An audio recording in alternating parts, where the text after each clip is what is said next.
Halo, assalamualaikum warahmatullahi wabarakatuh. Dengan aku Melin, si senyum manis Aries. Ya, kali ini aku agak berbeda. Kali ini aku akan membuat konten mengenai hal-hal yang mistis, pengalaman, cerita yang mistis. Ya, karena ini konten perdana aku yang membahas mistis, maka yang aku sharing dan aku bagikan adalah pengalaman aku sendiri. Ya guys ya. Dan sebelum kita mulai, apapun yang kalian support, misalnya kayak like, comment, share, subscribe, semoga kalian selalu berrezeki dimanapun kalian berada, dilindungi dari orang-orang yang iri dan dengki, dan dimudahkan urusan kalian dimanapun kalian berada. Oke, mari kita mulai. Di balik nyata, kadang yang gak terlihat itu adalah yang paling nyata.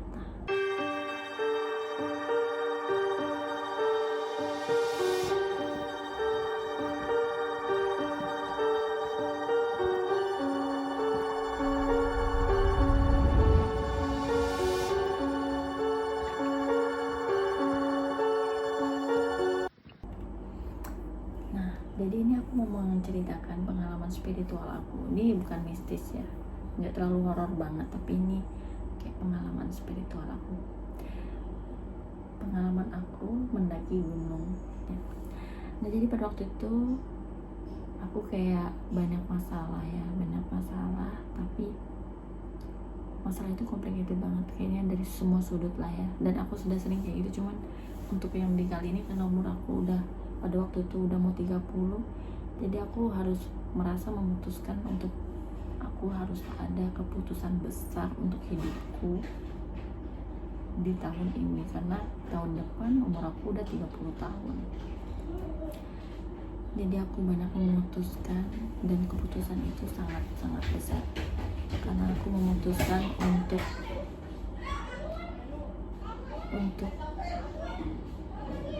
menjadi diri aku sendiri, memahami diri aku sendiri, mengenali diri aku sendiri, mengerti diri aku sendiri yang sudah lelah gitu. Jadi aku kayak istilahnya mengecas diri aku gitu, mengecas. Ini kenapa banyak anak-anak siram? Sorry ya guys, ini ada anak-anak kejelayangan. Nah, dari semua hal yang telah terjadi pada tahun itu, jadi kayak pertemanan, pekerjaan, terus percintaan, itu tuh kayak enggak sesuai ekspektasi semua. Jadi kayak susah lah intinya gitu ya. Jadi aku kayak mulai untuk kembali ke diri aku sendiri pada tahun itu, kayak menutup diri, fokus ke diri aku sendiri, mengevaluasi diri, mendekatkan diriku kepada Allah dengan banyaklah tirakat-tirakat yang aku lakukan, kayak puasa Senin Kamis kayak gitu-gitu. Nah, terus ada momen dimana tiba-tiba aku merasa pengen mendaki gunung, dan nggak tahu kenapa pada waktu itu aku pengen naik Gunung Lawu. Sedangkan Gunung Lawu itu terkenal hal-hal mistis dan sakralnya, dengan ketinggian 3265 mdpl, dan itu ada di perbatasan Jawa Tengah dan Jawa Timur ke Jawa Barat, aku juga lupa ya, pokoknya itulah. Tapi aku lewat pindinya, aku pengen naik gunung waktu itu, nggak tahu kenapa aku pengen Gunung Lawu, padahal aku orangnya penakut ya, jujur aja aku tuh kadang penakut sama hal-hal yang mistis gitu ya. Tapi setelah aku mencari tahu Gunung Lawu tuh, aku malah penasaran gitu, kayak aku merasa aku harus ke sana gitu. Padahal pada waktu itu aku udah tidak bekerja selama mungkin ada setengah tahun, tapi aku memutuskan untuk tetap pergi nekat dan sendiri. Kenapa aku memilih Gunung Lawu? Aku nggak tahu, aku kayak terpanggil aja ke sana. Kayak tiba-tiba tuh scroll di FYP aku tuh tiba-tiba Gunung Lawu semua, dari sekian banyak gunung kenapa harus Lawu. Ya mungkin algoritma yang menariknya ya, tapi aku nggak ngerti kenapa harus Gunung Lawu. Kan banyak gunung tuh, ada Gunung Kerinci, Gunung Merbabu, kan banyak gunung gitu ya kan. Kalau memang itu menarik energiku atau pengen naik gunung, kenapa harus Gunung Lawu gitu ya kan. Sampai akhirnya aku mencari tahu tentang Gunung Lawu yang katanya itu adalah tempat moksanya Prabu Brawijaya, ya Raja Majapahit ya. Dia memilih untuk moksa karena dia harus berperang dengan anaknya ya, Raden Patah atau siapa aku juga kurang, intinya aku lupa sebenarnya ceritanya itu gimana. Intinya sejarahnya tuh dia kayak kecewa sama semua orang. Kalau menurut aku dia kecewa tapi dia sayang sama mereka semua, jadi dia memilih untuk menyendiri, menutup diri, dan itu situasinya sama banget kayak aku gitu. Nah, sensasinya itu sama banget kayak aku. Jadi aku tuh kayak, atau karena ini kesamaan ya, kalau tiba-tiba aku harus ke Gunung Lawu, jadi aku semakin semangat waktu itu pengen ke Gunung Lawu karena sejarahnya itu kena banget sama apa yang ku alami pada waktu itu gitu. Kayak semua hal itu mengecewakan, jadi kita aku memilih untuk tidak ada yang menang, tidak ada yang kalah. Aku memilih diriku sendiri, seperti itu nah sensasinya. Dan yang sejarah Prabu tuh aku ngerasanya kayak gitu, jadi dia kayak aku ngerasain banget jadi dia gitu. Dan aku akhirnya semangat pergi ke Gunung Lawu dengan modal nekat ya kan, dengan budget yang ku punya ya kan. Aku planningkan, aku atur semuanya ya kan, maksudnya kayak persiapannya.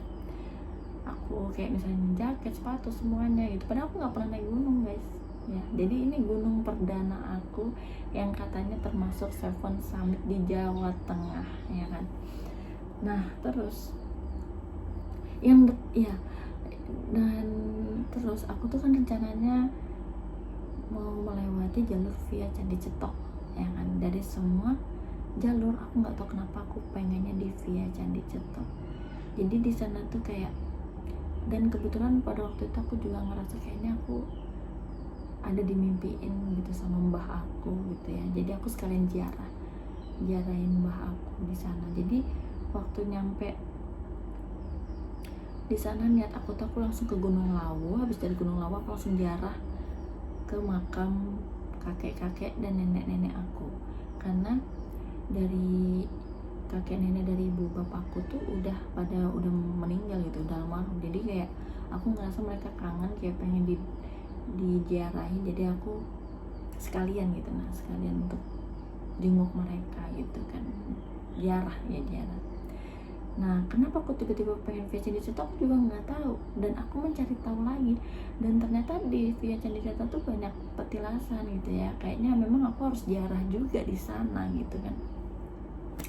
Jadi aku semakin yakin untuk pergi ke Gunung Lawu dengan modal nekat itu. Nah aku pesan pesawat, aku udah pesan sewa motor, aku pada waktu itu udah bawa carrier, bawa koper gitu ya kan, banyak lah bawaanku pada waktu itu. Dan rute aku tuh nyampe di Surabaya mauku langsung ke base camp kan. Misalnya pada waktu itu aku memilih pendakian di tanggal 16 Agustus biar aku bisa upacara 17 Agustus di sana gitu, di puncak gitu sekalian gitu kan. Semua momennya tuh pas gitu ya. Jadi ya udah gitu kan, nggak tahu kenapa kok bisa sekebetulan itu, dibalik kenyataan itu kan tidak tahu ya kan, ternyata hal yang paling nyata gitu ya kan. Kayak aku tuh nggak nyangka aja sekebetulan itu gitu ya kan. Jadi aku mendaki tanggal 16 Agustus. Jadi ini aku pesan pesawatnya di tanggal 16 itu juga, di tanggal 16 bukan di tanggal 15. Nah jadi tanggal 15 tuh aku nyampe Surabaya. Maksudku tuh aku malam sudah harus sampai di base camp, karena di tanggal 16 paginya kan aku harus daki ya kan, mendaki. Nah tanggal 17 upacara, pas upacara di sana baru turun gitu kan. Nah aku sudah sewa motor, pokoknya banyak. Intinya di perjalanan itu cobaannya adalah waktu aku baru nyampe di Bandara Surabaya, itu aku benar-benar ngerasain mulai banyak cobaannya tuh di situ. Karena kan budget aku sedikit ya, aku udah planning kan aku mau naik kereta, dari naik Grab aku mau naik kereta, terus aku mau langsung ambil motor yang udah aku sewa. Jadi dari Balikpapan tuh aku udah nyewa motor, udah DP motor, ya kan. Ternyata tidak sesuai ekspektasi. Aku harus tertipu oleh Grab dan aku harus naik bis, itu pun aku kena calo dan aku harus mengorbankan berapa ratus ribu uangku di situ.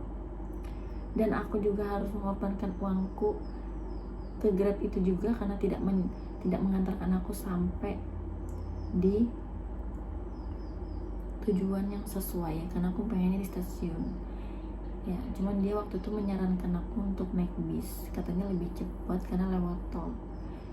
Dan ternyata tidak sesuai ekspektasi, aku harus kena calo dan ternyata dia tidak lewat tol. Dan itu aku harus melewati perjalananku mungkin ada sekitar 7 jam karena aku nyampe tuh pagi sekitar jam 10 pagi dan aku nyampe di stasiun Solo itu jam 4 ke 5 jam 5 sore. Dan aku jadinya tidak sesuai ekspektasiku, padahal rencana aku kalau kan aku nyewa motornya itu di stasiun Solo guys. Jadi maksud aku kalau aku naik kereta langsung stasiun Solo, aku udah langsung ambil motor, terus aku sempetin buat ke tempat-tempat sakral lainnya gitu kan, kayak ziarah dulu ke candi apa dulu gitu kan. Tapi karena terpepet waktu, ternyata tidak sesuai ekspektasi, aku langsung lanjut ke base camp. Jadi setelah aku nyampe di stasiun Solo itu, kalian tahu ya, itu sudah capek banget ya kan, capek banget loh, 7 jam aku naik bis ya kan, pegel banget ya kan.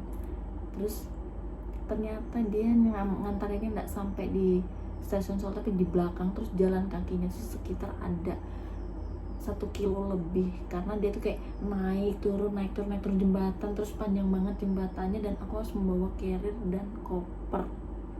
Dan kalian gak bisa bayangkan, kalian bayangkan seberat apa yang aku bawa itu ya kan, seperti orang mau pindahan ya.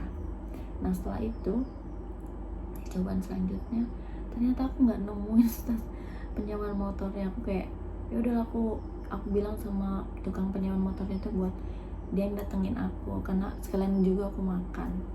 Akhirnya dia datengin aku, terus maksudnya aku melakukan pembayaran, terus udah aku melakukan perjalanan setelah makan. Dan ternyata di sini lagi ada percobaannya, itu aku kan sudah jam-jam 5:30, udah mau gelap banget dan aku belum nyampe base camp.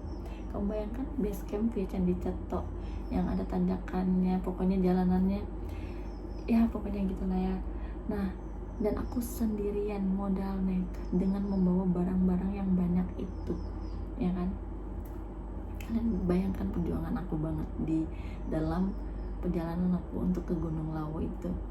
Pengorbanan aku tuh banyak waktu menuju ke sana gitu. Terus habis itu aku tuh tersesat guys, sempat tersesat ada kali 3 kali 4 kali aku tuh putar-putar di jalan pakai maps ya, karena kadang kan ada yang nggak ada sinyal di sana tuh kalau pas sudah di sawah-sawahnya gitu kan, dia kayak masuk gitu nah guys. Jadi aku sempat kayak putar-putar gitu, tapi aku sampai hampir putus asa, tapi aku nggak mau putus asa karena aku udah niat banget aku harus ke Gunung Lawu gitu. Akhirnya aku makan lagi jam-jam habis maghrib, aku memutuskan untuk makan. Terus habis itu aku lanjutkan perjalanan. Sumpah itu sepi banget perjalananku dari tempat aku makan itu sampai ke base camp Gunung Lawu. Dan aku di perjalanan itu sudah sepi ya kan, bensin aku sempat habis dan aku cari orang jual bensin itu nggak dapet, akhirnya dapet. Dan itu udah gelap guys, itu udah gelap, aku udah mulai ya aku start penginapan gitu kan. Ternyata tidak ada penginapan pada malam hari itu, kayak itu daerah kampung banget sudah. Jadi aku tuh kayak nggak dapetin, atau aku nggak tahu, nggak ngerti, aku bingung pada saat itu. Intinya aku nggak dapetin kayak pelang-pelang penginapan tuh nggak ada. Terus kalau aku cari di aplikasi tuh juga nggak ada. Mungkin mereka tuh kayak penginapan yang kayak ini cuma orang-orang kampung situ aja yang tahu gitu. Nah kalau misalnya di aplikasi tuh nggak ada. Terus habis itu udah makin malam, sekitar jam 8-an jam 9-an kayaknya, aku nggak tahu. Aku udah mulai semakin kecil, semakin gak ada, kayak jarang-jarang gitu rumah-rumah gitu. Aku udah mulai, kalau dan aku ya udah mulai khawatir sama diri aku sendiri kan, karena itu belum ada istirahat, itu baru nyampe, aku langsung di perjalanan itu, kan paham kan, aku belum ada istirahat gitu. Dan besoknya aku harus daki gitu. Jadi ini masih di hari yang sama dari aku nyampe Surabaya, terus aku harus melalang buana ya kan untuk menyampe base camp. Nah terus akhirnya aku menemukan toko, aku stop di toko itu dan aku bertanya di mana base camp via Candi Ceto. Mereka udah deket kak, katanya gitu kan, cuman ya itu gelap, tempatnya gelap banget, terus ada tanjakannya tinggi, terus tuh pokoknya gitu lah. Dan aku kan nggak berani sama tanjakannya, karena aku naik motor metik dan bawaan aku banyak. Aku takut pasti tanjakan itu motor aku tuh mundur terus gak ada yang tahu, dan aku nggak bisa, dan gak ada yang tahu juga aku kenapa gitu. Nah jadi aku memutuskan untuk minta tolong sama orang toko tuh buat antarin aku. Dan pertama tuh mereka nggak mau nganter karena itu terlalu gelap dan sepi, mereka nggak berani juga. Aku udah mulai, sampai aku tuh mulai putus asa, sampai aku tuh harus memohon please kok aku bayar, aku bilang kan. Jadi aku bayar mereka gitu kan. Nah terus habis itu akhirnya mereka mau, ya udah kita diantar, tapi yang antar tuh cowok satu orang.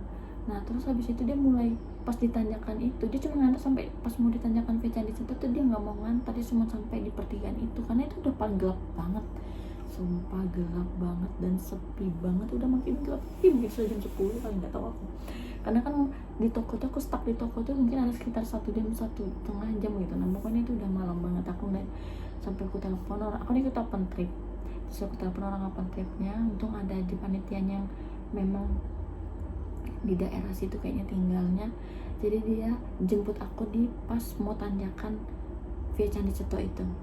Dan aku sempat nunggu di situ tuh lama, dan itu gelap dan gak ada orang guys, sumpah. Nah di situ tuh aku tuh orangnya sebenarnya nggak penakutan banget sih, cuman kalau misalnya kalau di situasi yang kayak antara hidup dan mati itu aku jadi nggak takut. Tapi kalau misalnya aku masih merasa kayak aman gitu kan, aku malah takut gitu ya kan. Nah jadi aku nunggu lah dengan yakin gitu kan. Akhirnya datang lah panitianya itu kan, dia berdua, terus udah gitu akhirnya aku sampai di base camp via Candi Ceto itu ya kan guys.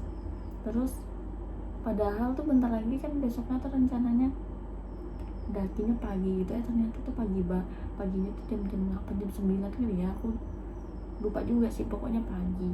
Nah aku nggak bisa tidur sudah itu, aku jadi nggak ada tidur juga di base camp itu. Intinya aku pagi bangun itu aku langsung mandi pakai air hangat. Nanti di base camp itu ada air hangatnya lagi sih, dia tuh 10.000 kalau nggak salah. Nah jadi aku mandi, padahal memang dingin banget di sana, tapi kalau kalian biarpun kedinginan kalian mandi aja tetap seger, nggak kedinginan banget kok, karena ada air hangatnya. Nah terus habis itu dapat sarapan ya kan, terus itu mulailah mendaki. Nah pas mendaki itu kan kita sempat berdoa dulu, ngumpul, dijelasin gitu kan. Sebentar mereka ini gak ada yang tahu kok sebenarnya aku tuh mendaki gunung untuk ziarah gitu. Jadi mungkin kayak sama aja disangka sama ini kayak orang-orang reguler gitu kan. Nah pas pendakian itu aku belum nyampe pos 1, itu masih kayak awal-awal banget. Pokoknya sempat lewatin Candi Ketek, kalau nggak salah udah sempat lewatin Candi Ketek. Tiba-tiba kaki aku tuh kayak terkilir gitu, tapi bukan terkilir, kram gitu. Nah jadi telapak kakiku tuh, misalnya ini telapak kakiku ya, gini telapak kakiku kan, kayak pas motor kayak apa, kayak begini gitu, kayak nggak bisa kembali. Itu apa sih namanya, keselio apa sih, ketarik gitu. Nah asam urat kayaknya aku ya. Nah itu terhalang di situ, jadi orang-orang tuh langsung kayak kenapa kram, iya aku bilang kan, jadi aku nggak bisa jalan kan, dikasih yang spray itu kan tetap aja masih kram. Nah terus udah deh, habis itu kayak aku berdoa habis itu kan, kayak dalam hatiku aku sudah berdoa juga pas masuk itu, cuman kok tiba-tiba langsung kakiku sakit. Nah karena apa? Dan ternyata kalau aku kan selama ini aku tuh sebenarnya kuat olahraga guys, aku suka bergerak kan orangnya kan, karena aku nih dia kayak Irish banget gitu ya kan, aku tuh bisa loh olahraga tuh seharian itu gitu ya kan. Tapi kenapa pas mendaki gunung, karena aku gak pernah daki gunung. Jadi kalian yang meremehkan gunung ya, bukan mentang-mentang kalian rajin olahraga bukan berarti kalian tuh langsung bisa itu mendaki gunung. Beda ya, beda. Jadi kalau mendaki gunung, kalau kamu udah bisa daki gunung, kamu jangan remehkan gunung ya, karena mereka tuh tujuannya harus sampai tepat waktu gitu. Sedangkan kalau kita olahraga kan kita bisa atur nih waktunya, kalau kita mau istirahat atur tempo, atur nafas. Tapi kalau sudah daki gunung itu, kalau misalnya mereka mau nyampe nya jam, misalnya harus jam segini udah nyampe gitu ya kan, mau kamu mau atur tempo tuh kayak nggak enak sama yang lain, sama rombongan. Karena apa? Ya kalau nungguin kita nggak enak ya kan, kalau kita pokoknya serba salah. Yang biasanya cepat ngikutin tempo lambat capek, yang lambat ngikutin yang cepat juga capek ya kan, sama-sama capek. Dan itu capek banget maksudnya. Kalau jadi itu kayak harus benar-benar solid banget gitu ya kan. Nah aku menyadari itu kan, kayak ini aku pas baru masuk aja aku udah paham banget, ini kayaknya aku harus temponya orang-orang ini ternyata cepet-cepet, kuat-kuat, fisiknya muda-muda kan. Nah jadi aku tuh kayak mikir, kayak apa ini ya, masa aku baru belum ada pos 1 sudah kakiku kayak gini. Padahal kan pondasi utamanya adalah kaki ya kan. Kalau kakiku kram kayak mau naik, ini belum apa-apa, belum ada pos 1 ya kan. Jadi aku langsung kayak berdoa lah pada waktu itu kan, ya Allah lindungin aku gitu kan, aku pengen banget apa kesini gitu kan. Terus aku kayak ngucap salam juga sama apa Gunung Lawu gitu kan, kayak maaf ya kalau misalnya aku ada keangkuhan atau merasa aku bisa, merasa aku mau, aku datang cuma untuk bertamu. Aku bilang kayak itu, aku nggak ada niat merusak, nggak ada niat menyelamatkan, aku cuma datang untuk bertamu. Aku bilang itu aja. Terus nggak lama aku udah mulai bisa jalan habis itu.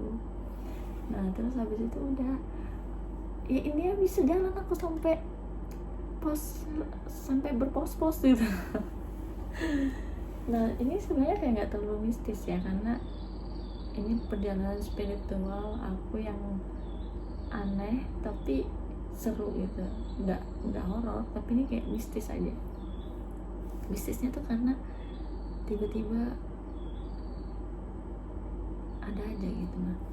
Nah terus habis itu aku sebenarnya sudah nyiapin kalau lewat petilasan aku kayak mau berdoa gitu kan, tapi karena nggak bisa, maksudnya karena nggak enak sama rombongan, jadi aku tuh cuma berhenti terus aku berdoanya dalam hati gitu. Nah, kayak diam tapi aku berdoa dalam diam gitu. Aku berdoa untuk mereka yang tidak terlihat gitu kan, kayak menghadiahkan untuk kepercayaan masing-masing. Kalau aku Islam ya aku menghadiahkan Al-Fatihah ya kan di setiap petilasan itu, dan aku kayak salam gitu, salam. Kalau misalnya salam untuk makhluk, bukan makhluk hidup ya, itu bukan assalamualaikum guys, tapi assalamualaikum wa ala ibadillahi sholihin kayak gitu, setahu aku ya. Jadi aku kayak setiap tuh mengucap salam alaikum ke tempat-tempat yang menurut aku kayak ini kayaknya aku ngerasa kayak mistis banget gitu kan suasananya, aku pasti mengucap salam itu dan mendoakan.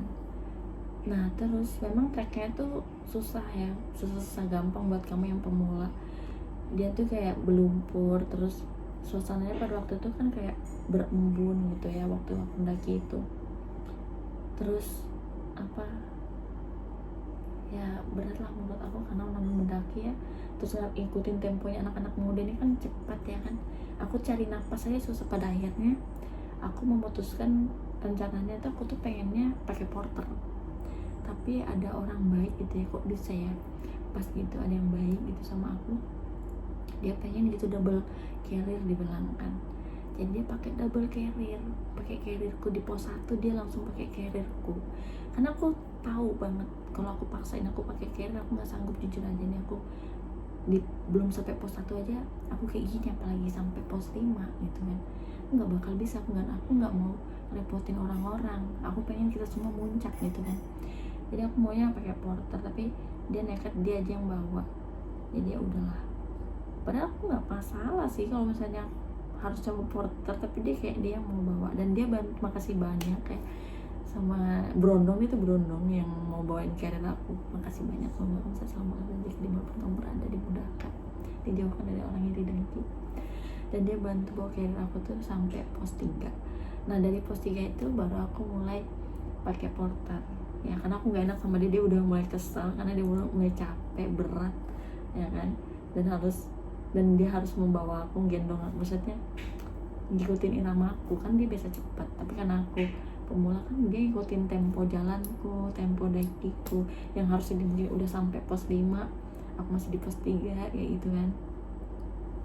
Tapi ini termasuk cepat loh guys menurut aku, karena banyak aja yang nyampainya tuh malam, tapi kami waktu itu nyampainya sore, mungkin sekitar jam-jam 5 gitu ya. Nah di perjalanan itu aku merasanya aku kayak diikutin kupu-kupu, kayak serangga-serangga gitu. Terus aku kayak senang aja, ada burung-burung, aku selalu perhatikan kayak mereka tuh selalu mengiringi aku gitu. Nah jadi aku kayak sambil salam dalam hatiku, kayak aku kayak happy. Aku di sana tuh mencari ketenangan, benar-benar dapatin ketenangan di Gunung Lawu itu. Aku benar-benar dapatin ketenangan aku di sana, walaupun aku nggak nikmatinnya tuh gini. Padahal niatku kan aku mau perjalanan spiritual, maksudku tuh aku mau jalan santai aja sambil aku ngeliat pemandangan, sambil aku ngerasain feel-nya gunung itu gitu kan. Tapi karena mereka pengennya cepet sampai nggak kemalaman sampai di sana, jadi ini aku harus nggak merhatikan sekitar, nggak mendalami feel-nya, cuman kayak aku sadar kalau aku tuh diiringin kupu-kupu, burung, sama kayak aku nggak tahu serangga-serangga apa gitu ya, pokoknya itu bisa terbang juga gitu. Nah seneng banget di perjalanan tuh, kayak aku kayak makasih udah ditemenin kayak gitu. Nah terus habis itu nyampe lah di apa sih namanya itu, Sabana, pokoknya sebelum pos 5 tuh kayak ada Sabana tuh, aku sempat foto-foto di situ. Terus ada kayu yang tumbang itu, tapi aku nggak foto sih di kayu tumbang tuh, nggak tahu kenapa aku nggak ada niatan buat foto di kayu tumbang itu gitu. Nah terus habis itu udah mendaki langsung ke camp. Nah terus habis itu kayaknya langit-langitnya tuh kayak pada malam hari tuh indah banget gitu. Aku kayak di sana tuh benar-benar mendapat ketenangan aku, walaupun pas perjalanannya tuh banyak perjuangan aku, banyak harus bersabar dengan berondong-berondong yang napasnya tuh kuat banget ya, pengen cepet-cepet gitu ya kan. Tapi aku maklumin aja sih, ya itu biasa aja, nggak terlalu baper ya. Seneng banget gitu ya, langitnya banyak bintang waktu itu. Terus habis itu kita melakukan summit mungkin sekitar jam 3 kalau nggak salah ya, aku nggak tahu jam 3 jam 4 kah, nggak tahu, lewatin pasar setan. Tapi ya di pasar setan aku nggak merasakan hal-hal yang mistis ya, maksudnya karena aku happy, aku tuh bawanya happy, aku tuh kayak kesana tuh kayak perjalanan spiritual. Jadi aku nggak ada niatan untuk ketakutan, nggak ada niatan untuk, ya memang aku nggak ada niat untuk mencari sesuatu atau mendapatkan sesuatu di sana ya. Aku pengen bertamu, aku pengen mencari jawaban kenapa aku harus kesana, dan aku dapatnya ketenangan sih kalau di sana dan happy ya, kayak seneng aja gitu. Nah terus cuman pas di pasar setan tuh agak selisih paham sama orang panitianya gitu. Dia tuh nggak pakai senter, tapi dia yang tahu arah dan jalannya di pasar setan itu dia duluan ya kan. Aneh, dia duluan baru paling jauh, paling depan kan. Yang habis kan dia terus ada dua orang yang nemenin dia dia nggak pakai senter. Nah habis itu aku sama si Brondong ini sama di belakang banyak nih, rombongannya kan banyak, dia tuh nggak pakai senter. Kayak apa kita mau lihat dia kalau dia belok-belok kan nggak ada lampunya, nanti kita tetap sesat dong ya kan. Aku tuh ada selisih paham di situ. Aku bilang jangan cepat-cepat, aku bilang kan kalau cepat-cepat kita nggak tahu kamu ke belok kemana kan, kamu nggak pakai senter. Kalau kamu pakai senter kamu duluan cepet-cepet nggak apa-apa. Dia enggak ya kan. Nah tapi dia diam waktu itu, karena kalau aku nggak ngomong, aku mikir gini, aku tahu ini pasar setan, tapi kalau aku nggak ngomong nanti nih orang di belakangmu nih banyak loh gitu kan. Masuk kamu mau mikirin cepet-cepet muncak sih ya kan, biar kita cepet-cepet jalannya, tapi kalau kita napas kita nggak nyampe gimana sih gitu ya kan. Jadi ya udah intinya udah lah, mereka duluan nyampe. Dan pas aku mau hampir nyampe di apanya tuh di puncak, burung jalak itu bener-bener menuntun aku ya guys ya. Dia tuh nemenin aku seneng banget sumpah. Ketemu sama Mbah Jalak itu berarti ya, katanya kalau misalnya kita dituntun sama Jalak tuh berarti itu Mbah Jalak. Nah iya, dia tuh nuntun aku, tapi menurut aku tuh bukan dituntun, tapi itu disambut ya. Aku tuh bisa disambut karena itu udah bener-bener udah mau nyampe. Dia tuh baru kayak nonton gitu, lompat-lompat di depan jalurku itu, karena aku sendirian sudah kan itu kan, di belakang ada orang masih, cuman di depanku sudah kosong karena mereka udah duluan puncak lah, terserah dalam hati kan mau dun aku udah kayak pasrah gitu kan. Terus burungnya tuh selain dia nonton, dia pertamanya tuh dia lompat dulu, lompat kanan kiri di depanku.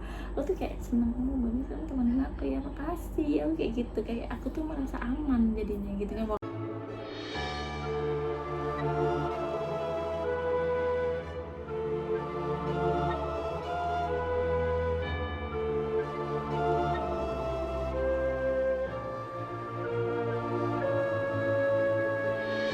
Walaupun aku ditinggal, tapi ya nggak apa-apa, nggak masalah. Yang penting burung itu membuat aku happy gitu kan. Nah terus aku nyampe, aku seneng banget, ya Allah makasih udah temenin aku gitu ya, udah nyambut aku. Terus aku ke Tugu, ngadep ke depan, dan sunrise-nya bagus banget guys, sumpah bagus banget. Dan aku kayak terbayangkan, aku tuh kayak, nah pas aku ngeliat ke sunrise itu, burung yang tadi nonton aku tuh dia sambil dia hinggap di ranting tapi menghadap aku, jadi tetap kita sambil aku ngeliat mata sunrise yang di belakangnya itu.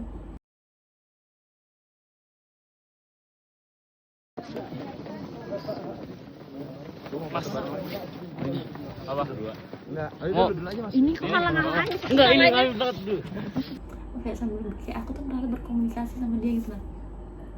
Kayak, ih makasih loh ya, kamu membayar pengorbananku dan perjuanganku untuk sampai di sini gitu. Jadi aku kayak happy banget waktu itu aku dapetin benar-benar sunrise yang bagus dan awan yang lautan awan gitu ya. Aku kayak happy lah. Nah terus habis itu ke tempat Boyem ya kan. Nah di tempat Boyem itu aku sempet kayak ada selisih juga sama salah satu rombongan. Dia tuh ngiranya panitianya itu udah turun ke camp, padahal masih di situ gitu, masih di daerah Boyem situ. Cuman dia kayak ketakutan ditinggal gitu.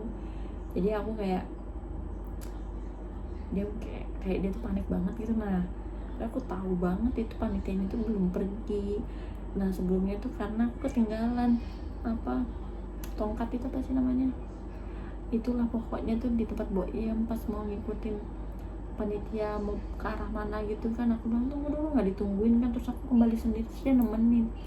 Nah jadi kita tuh nggak tahu sebenarnya panitianya mau ngajak kemana, mau turun ke camp atau masih mau keliling area di situ, area puncak. Nah terus si yang salah satu rombongan yang panik yang nemenin aku itu, dia kayak kayaknya dia udah ditinggal gitu, kayaknya di camp atau mereka turun, kita nggak tahu. Oh pokoknya panik kan dia. Terus aku bilang ya udah ayo kita turun, aku bilang kayak gitu. Aku pokoknya tetap tenang gitu. Nah jadi sebenarnya aku udah tahu itu si apa si panitia itu belum turun, tapi udah langsung kita turun ke camp utama, namanya kan lewatin pasar setan lagi. Sampai dia tanya pasar setannya di mana, aku sudah lewat. Aku bilang, oh iya kakak, iya. Terus kita foto-foto sendiri, happy sendiri berdua. Terus aku sampai di camp ternyata tuh bener aku emang nggak, dia tuh belum turun, panitia sama rombongan lain tuh belum turun, jadi kita turun duluan malahan di camp. Sedangkan aku tuh pengen upacara di Gunung Lawu kan 17 Agustus itu guys, jadi aku nggak upacara di sana. Dan padahal aku tuh kayak mau nyamperin kayak apa, aku mau menyamperin tempat-tempat yang pengen ku ziarahin itu jadi nggak ku datangin gitu gara-gara itu. Ya berarti kan aku mikirnya ya udah mungkin ini berarti intinya aku yang penting datang, aku mikir gitu.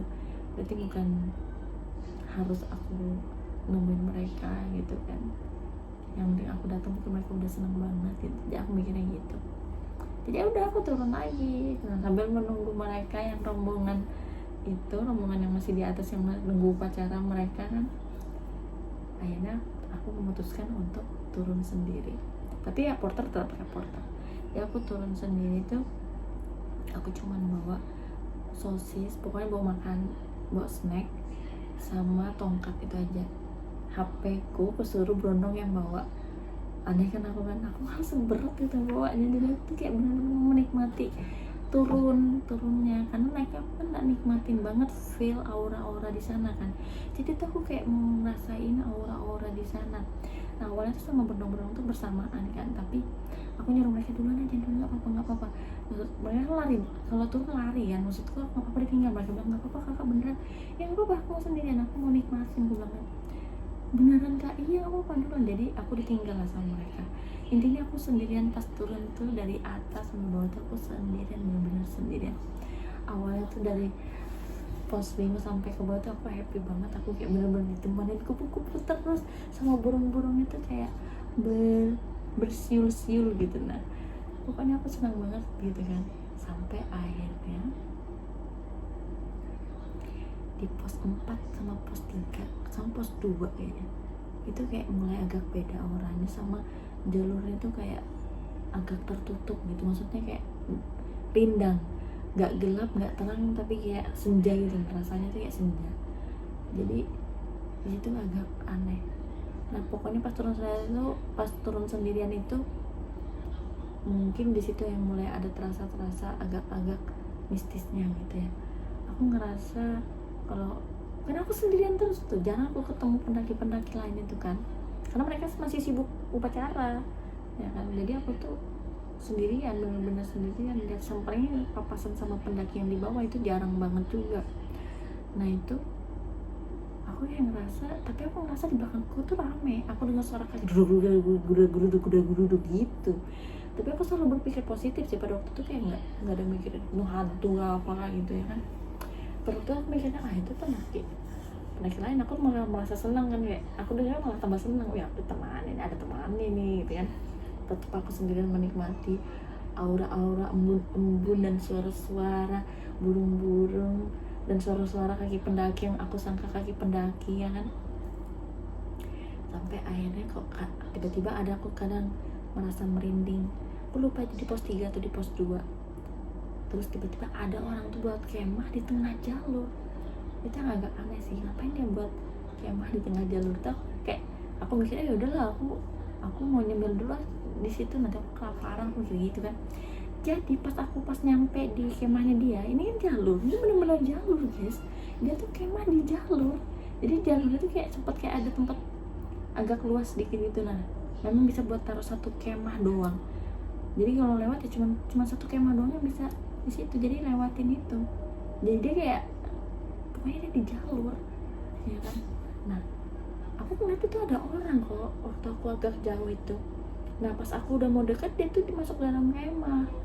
Nah pas aku di situ, aku duduk, dia nggak keluar dari kemah itu. Aku sibuk makan sosis, aku nggak peduli dia keluar kan enggak ke aku, yang penting aku makan sosis. Jadi aku tuh mantengin sambil ngeliatin liatin kemahnya dia. Jadi kemahnya dia ini kan di tengah jalur nih, misalnya jalur ini kayak apa ya, misalnya ini jalur dia tuh pas di tengah jalur, cuman jalur itu kan agak luasnya jurang kan, sampingnya kan jurang seperti itu, banyak pohon-pohon itu. Nah dia tuh di sini dibuat kemah tuh di jalur, cuman kan di bagian kemahnya itu kayak ada space tanah lagi mungkin sekitar 1 meter atau 2 meter gitu. Nah jadi 3 meter luasnya, jadi kayak apa ya, bingung apa ya, jalur itu kan cuman setapak aja kan, cuman segini lah paling besaran jalur itu kan.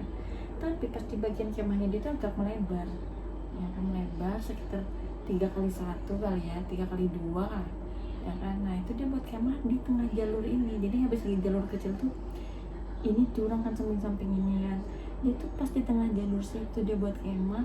Terus aku tuh kayak belokin dia gitu. Nah terus aku duduk mantengin, liatin kemahnya sambil makan sosis. Nah di samping kemahnya lagi kan jurang. Nah jadi aku tuh kayak aku mikir kan, biasanya kalau dengar suara harusnya dia keluar dong ya dari kemah kan, dia nggak keluar kemah guys sampai habis onesku. Tapi dalam aku tersusul gitu sama pendaki yang belum turun, akhirnya turun kayak duluan ya gitu, udah gitu. Terus dalam ya aku tetap sendiri, mereka cuma duluan sudah gitu. Setelah udah aku lanjutin lagi. Terus pas kayaknya di bagian di pos 2 deh, pokoknya aku tuh masih dengar suara kaki itu, masih tetap aku dengar suara kaki itu, dan aku tetap ditemani burung-burung dan kupu-kupu itu. Nah pokoknya pas sampai pos 2 itu mulai merinding banget. Aku nggak tahu kenapa tiba-tiba sepi banget, nggak ada orang sama sekali. Terus nggak ada suara-suara, pokoknya benar-benar sepi. Tiba-tiba aku merinding, terus itu kayak gelap, tapi aku masih dengar suara kaki.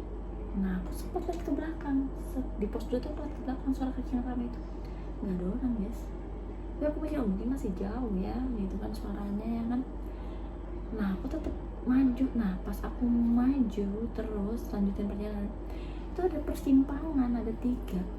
Jadi aku jalurku ini terus kayak agak ke sini lah, ini kayak pohon tuh kayak nutupin jalur gini kan, kayak melengkung gitu. Terus ini ada jalur kecil setapak, terus ini agak membesar, mungkin ada sekitar bisa untuk 7 orang tuh berjajar lewat gitu kayak, tapi belokan ke kiri. Di situ aku langsung kayak mulai bingung nih ke mana, lurus atau belok gitu kan. Terus aku diem, aku lihat ke belakang gak ada orang. Jadi pas kan aku dengar suara kaki tuh gak ada orang kan, itu udah mulai merinding. Yang aku memutuskan untuk lanjutin itu malah ketemu 3 jalur itu, maksudnya jalurku ini sama ini. Nah di situ aku udah mulai negative thinking, aku udah mikir ya apa ini ya, aku mikir gitu kan. Terus suara kaki yang tadi itu kaki orang atau nggak ada ya gitu kan, aku mikir gitu. Pas itu padahal pas aku stop tuh masih dengar suara duduk. Jadi pas aku memutuskan untuk aku mau tungguin aja sampai orang itu turun gitu kan, karena nungguin pas pertigaan simpangan itu kan. Jadi aku memutuskan untuk memasang badanku tuh kayak begini. Jadi kan ini jalurku, ini jalur lurus, ini belok, jadi aku bisa ngeliat kanan kiri tuh, aku bisa ngeliat. Pas aku begini suara kaki itu nggak ada suara kaki itu. Jadi bilang ini kayak apa sih, orang-orang ditungguin malah stop, aku mikir gitu kan pada waktu itu. Ditungguin malah nggak ada lagi suara kakinya, aku malah mikirnya malah stop. Cuman kayak ada pintasan di mataku tuh kayak banyak orang tiba-tiba hilang gitu. Cuman aku nggak mau pikir negatif di situ. Cuman memang aku ngerasa aku mulai merinding, aku mulai khawatir. Yang aku khawatirkan tuh aku takutnya aku ke daerah lain gitu kan. Jadi di situ tiba-tiba ada burung guys. Burung tuh ini burung langka ya, dia tuh badannya tuh lebih besar daripada jalak, warnanya biru dongker, kayak burung merpati tapi bukan burung merpati. Dia tiba-tiba lewat di belakangku gini kan, terus dia selang-seling gitu kan, ke kanan ke kiri, hinggap di ranting, tiap ranting di atas gunung, kanan ke kiri kanan kiri, sampai dia stop pas di depan jalur yang lurus. Stop di depan jalur lurus, tapi dia menghadap aku, ngeliatin aku terus aku liatin dia juga, tambah merinding dong aku kan. Aku mikir, kenapa ya dia liatin aku begitu ya, udah pergi itu burung, maksudnya dia udah terbang lagi. Aku mikir apa ya, dia mau apa ya, dia mau ngomong apa. Aku diam, terus aku berdoa, aku bilang begini, assalamualaikum warahmatullahi wabarakatuh. Aku senang banget sudah diajak ke puncak, boleh mampir ke sini, boleh ngeliat keindahanmu, aku bilang kan. Tapi aku kesini cuman mau mampir, aku tetap mau pulang. Aku nggak ada niatan menolong, menyelamatkan atau merusak. Aku benar-benar cuma mau mampir, jadi aku cuma mau pulang habis dari atas. Aku bilang gitu dalam hatiku. Aku nggak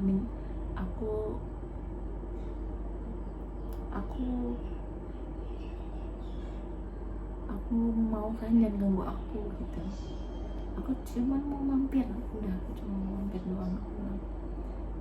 Jadi jangan diganggu, aku nggak ada niat menetap juga, aku bilang. Pengen pulang gitu. Aku cuma bisa hadiahkan kalian, aku bacakan lagi Al-Fatihah surat pendek. Terus aku bilang semoga kalian tetap bersinar, kalian memberikan ketenangan, kedamaian buat semua orang. Makasih udah kasih aku ketenangan, makasih udah kasih aku keindahan, makasih udah membayar perjuangan dan pengorbanan aku yang belum tentu orang lain bisa kasih ke aku, tapi kamu bisa kasih itu ke aku bilang makasih banyak, aku bilang. Tapi aku mau pulang, aku pamit ya, aku bilang gitu. Terus aku mantepin hatiku, mungkin maksud burung yang di depan itu dia nggak boleh aku lewat yang lurus itu, jadi aku pilih ke kiri. Pas aku lihat ke kiri aku sambil berdoa makasih, aku sambil bilang makasih, terus sambil berdoain mereka.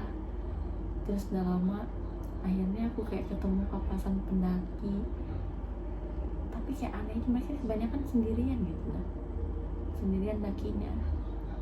Terus aku kayak nggak urus lah itu orang sama lain orang, aku nggak peduli, aku sapa aja, aku bilang pos 2 udah deket gak, pos 1 udah deket ya, udah deket gitu. Nah terus pada akhirnya sebenarnya banyak sih yang terjadi di situ, cuman aku nggak nganggap itu mistis. Aku kayak di sana tuh memang happy karena aku dapetin ketenangan di sana. Nah pas sudah aku sempat dapetin ini, apa sih namanya itu yang udah daerah yang tempat mandinya Prabowo Wijaya itu ada kan. Nah di situ aku mulai ada merinding lagi, tuh kenapa, tapi aku tetap lurus gitu kan. Nah habis itu lewatin Candi Ketek.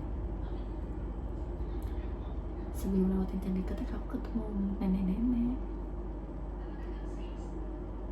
Aku lupa ya lewatin Candi Ketek atau pasti Candi Keteknya atau sebelum Candi Ketek tuh aku ketemu nenek-nenek. Nenek-nenek itu pakai baju kebaya, pakai jare, terus dibawa celurit. Aku mikirnya itu cuman petani itu, ternyata dia bukan petani. Dia ngomong begini sama aku, ngeliat aku ngomong begini, kowe selamat dok, mulai dok, langsung kan apa cepet gitu, apa kalau cepat bahasa Jawanya kayak cepet, pokoknya mulai kayak gitu. Dia bilang baru iya mbak, aku tuh kan nyamperin dia, dia ini tiba-tiba hilang nggak ada sudah. Tapi aku tetap mikir positif sih waktu itu. Aku mikirnya mungkin dia tadi tuh apa gitu, aku mikirnya kan, pokoknya aku mikirnya positif gitu. Ternyata nggak mungkin, cuma jalannya lurus gitu, tapi kok nggak ada, nggak tahu juga. Nah terus udah ini aku mikir positif, terus endingnya udah deh aku seneng, aku udah kayak plong gitu. Aku nungguin karirku, kan karirku masih dibawa sama porter, mereka belum nyampe, aku nyampe duluan.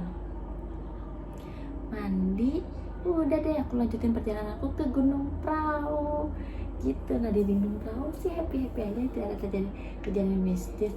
Intinya tuh perjalanan spiritual yang benar-benar aku ngerasa mengisi jiwa aku gitu, kayak nge-recharge jiwa aku yang sudah terkontaminasi dengan hal-hal yang toksik gitu. Jadi intinya di Gunung Lawu itu nggak ada yang mistis. Menurut aku itu tergantung niat kalian.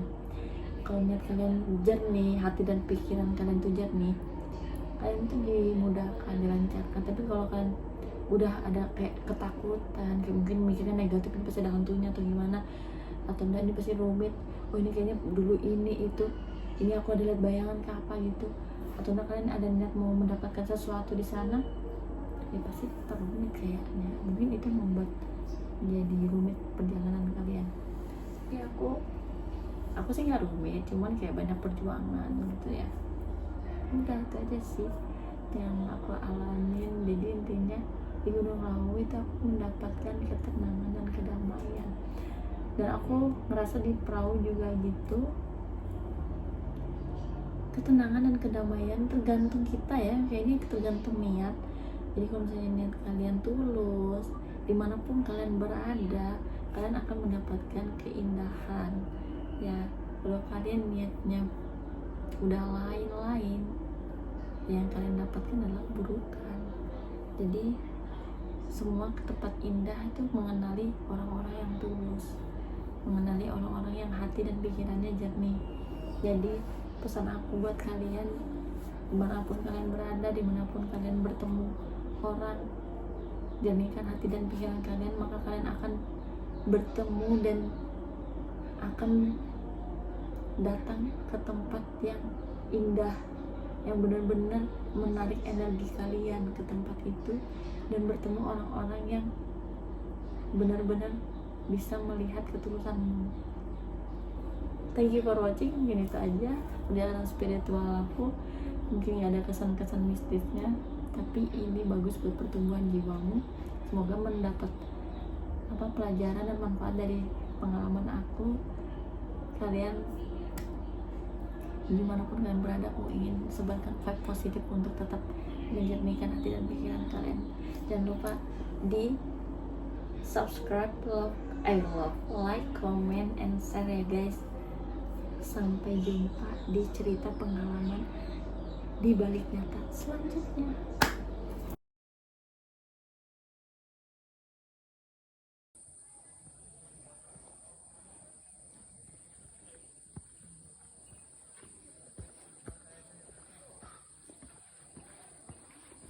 Semangat.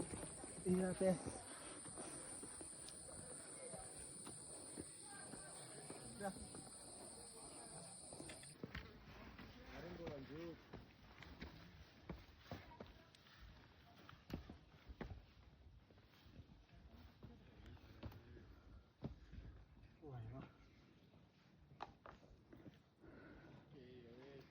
Dah. Betul-betul teleponnya.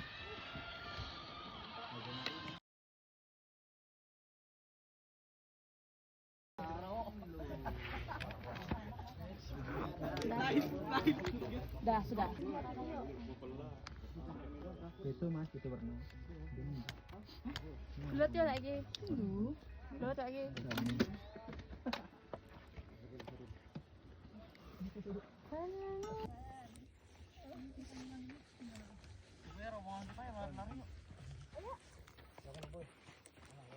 Tadi itu ada mas tadi masalahnya mengeratakan dorong dari yang tadi kamu punya.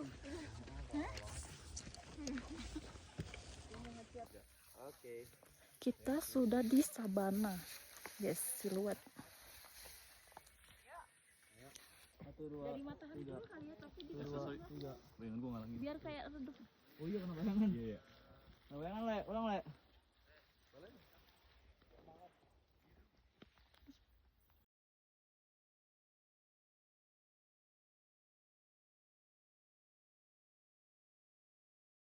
Dua, tiga.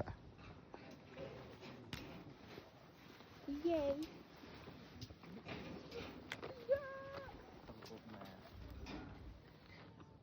Sudah kan?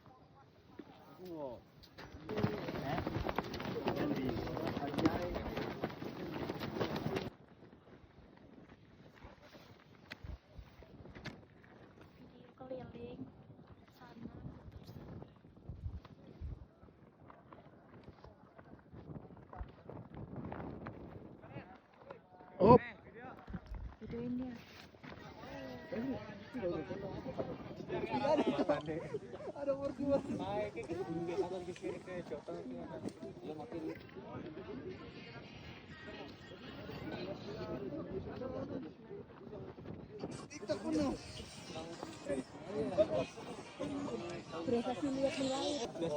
Yuk, gara-gara kamu kak, tengok kanan kiri. Pelan-pelan dong nengoknya. Tunjuk-tunjuk matahari. Nah, udah.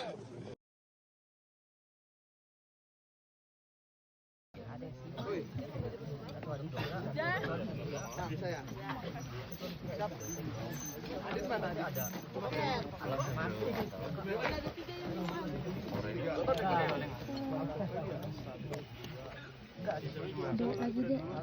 Dek lagi dek.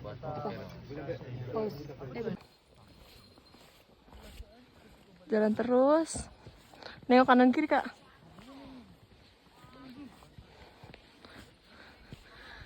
Putar balik lagi nah. Ih bagus banget. Nggak apa-apa, lanjut lagi kak. Kurang panjang. Tadi dulu. Udah ya.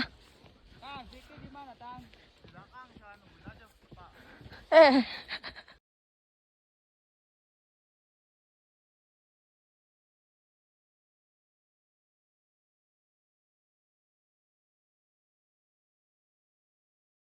Ada di Candi Ketek, tapi kita nggak naik ke atas karena aku lagi capek-capeknya.